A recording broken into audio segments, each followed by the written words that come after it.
Novae de Nicolas Antoniocci. Un grain de sable dans une plage d'étoiles. Les hommes sont devant Novae, depuis ce qui semble être une courte éternité.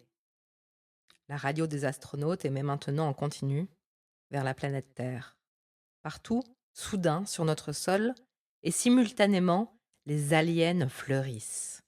Ils ont surgi comme une pluie de souvenirs oubliés, dont les vécus ressurgiraient de la mémoire des hommes. Aussi, et au même moment, le sol de Novae s'est totalement recouvert de taches jaunes. Celles-ci semblent être formées par un phénomène électrique.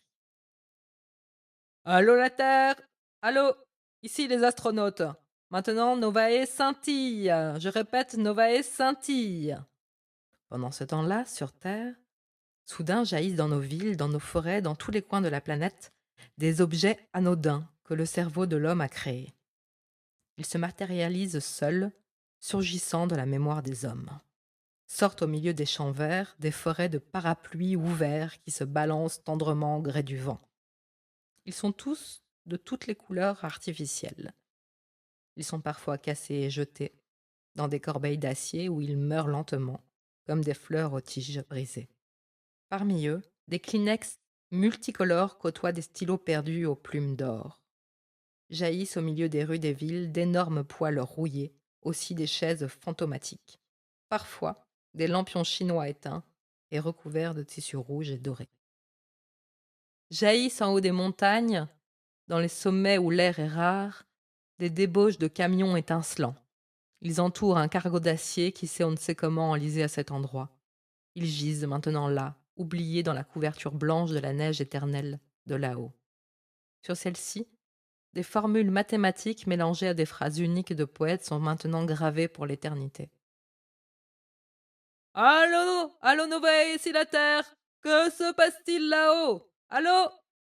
Les astronautes interloqués répondent. Ici la planète bleue, le sol se couvre maintenant de fleurs multicolores. Elles éclatent les unes après les autres comme éclaterait un furieux feu d'artifice. Alors, du fond des océans de la Terre sortent de somptueuses tiges. Celles-ci, après avoir franchi des milliers de kilomètres d'eau pure et salée, portent à leur surface d'immenses bourgeons qui flottent quelque temps à la surface de l'eau, comme de gros ballons boursouflés. Lorsqu'ils éclatent, ils laissent apparaître de sublimes fleurs. Elles sont transparentes, peut-être virtuelles et constituées de pétales d'énergie qui portent, avec discrétion, toutes les couleurs de l'arc-en-ciel. Elles sortent par milliers de la surface de tous les océans, et tranquillement, ensuite, elles se balancent sous le vent, qui les fait crier dans une musique sidérale, comme les chants d'une baleine ou la plainte mélancolique d'une scie musicale. Parfois légèrement, comme le bruissement des cimes des arbres, qui seraient battus par une forte tempête. Des vols entiers d'oiseaux de mer s'y sont abîmés. Ils ont disparu dans les pétales ouverts de ces plantes titanesques. En quelques jours, une odeur de sucre et de suc a envahi notre planète. Les navires métiques ont ressurgi du rêve, de l'histoire des hommes, aujourd'hui éberlués. Ils sont maintenant portés par ces fleurs gigantesques. On peut voir le fantôme du Titanic accompagné de ses morts glacés, et aussi le vaisseau fragile de bois de Vasco de Gama. Celui de Christophe Colomb suit avec toutes ses voiles déployées vers l'inconnu et ses Indiens nus. Naviguent à leur côté tous les grands pétroliers fracturés, qui sont accompagnés de leur cortège sémillant de requins noirs. Leurs carcasses d'acier rouillé sont enduies d'une pellicule de pétrole luisant, mélangée aux plumes gluantes et mortes des oiseaux de mer assassinés. Tous ces navires fantomatiques sont accompagnés par des porte-avions gigantesques, d'où s'envolent des mouches d'acier. Ces bateaux guerriers arborent une nuée de fiers drapeaux bariolés.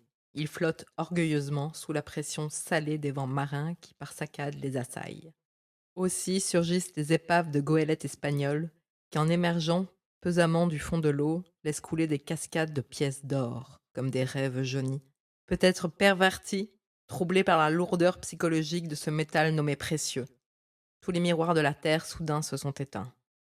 De même, les reflets tranquilles de l'eau calme, comme ceux des lacs noirs qui hantent les nuits sans lune, et que traversent constamment avec obsession comme un devoir d'éternité des canards noirs aussi. Les hommes ont eu alors la révélation qu'une partie de leur monde ordinaire, familier, était en fait envahie par des carcasses virtuelles composées de signes, de formes, de couleurs et même de matières imaginaires. Elle portait depuis longtemps les regards des aliens de Novae chez nous, et ça depuis très longtemps. Certains oiseaux n'existaient pas, ou plutôt n'existaient que dans notre regard. Certains insectes imaginaires observaient par colonies entières les forêts d'Amazonie, les trottoirs de nos villes aussi. Allô Novae? Allô? Que se passe-t-il là-haut? Du sol de la planète sort une forme gigantesque. Une colonne d'étoiles blanches s'échappe du sol bleu comme une tornade filandreuse.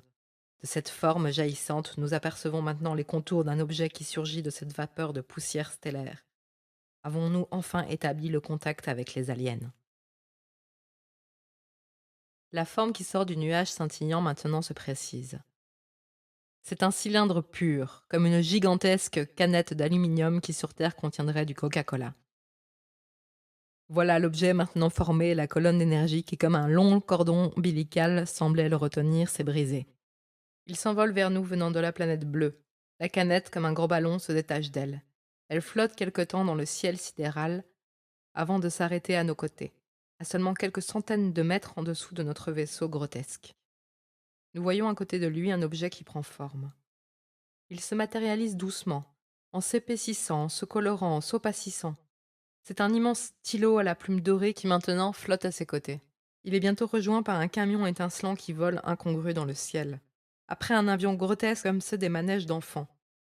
Allô la Terre! Les Novaïens nous parlent! Allô la Terre! Du centre du corps de métal de cylindre pur s'ouvre une porte comme une fente noire. Nous voyons en sortir 3 formes molles et roses qui se détachent de ce noir. Elles glissent l'une après l'autre dans l'espace intersidéral relié par un long filin rouge sang. Ce sont des aliens que nous voyons là. Ils sont habillés de scaphandres roses et mous, avec sur chaque casque 2 antennes qui clignotent dans la nuit. Allô la Terre! Nous voyons maintenant sortir de la fente noire qui troue le ventre du vaisseau des objets sans couleur. Avec peut-être simplement celle de l'argent, du métal argent, de l'énergie argent. Ce sont des formes pures et géométriques. Celle de l'anneau, celle du cercle, celle du triangle et du cube aussi. Elles nagent vers nous. Elles flottent dans l'espace mélangé en cet instant au souvenir de nos objets qui se sont matérialisés. Le cube côtoie un instant un grille-pain géant, l'anneau, le stylo qui le traverse lentement. Un cône tourné sur lui-même en décrivant une trajectoire sinuosidale et de son cercle s'échappe une lumière fantomatique. Du cœur de l'anneau, du centre du cube et de l'intérieur de toutes les formes géométriques s'échappe aussi une lumière blanche et phosphorescente. Dans cette lumière qui irradie le cœur des objets, on peut voir comme des hologrammes se jouer des scènes de la vie sur Terre.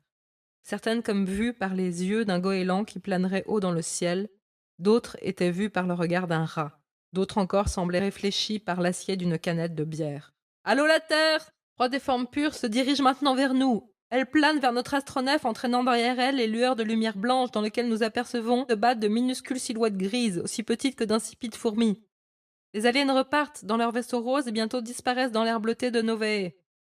Les mirages de camions et objets soudains disparaissent, en laissant devant eux le vide, la seule nuit noire et étoilée. Les formes pures s'approchent de nous. Nous déverrouillons la porte de notre vaisseau.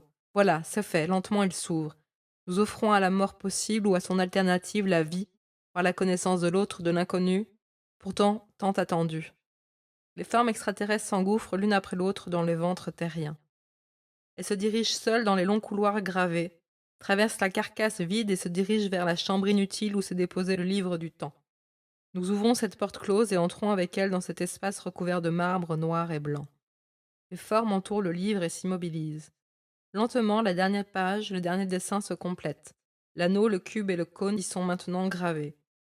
Ils irradient toujours une lumière phosphorescente, et en nous penchant vers celle-ci où jouent de fantomatiques silhouettes, nous pouvons maintenant admirer des paysages du sol de Novae.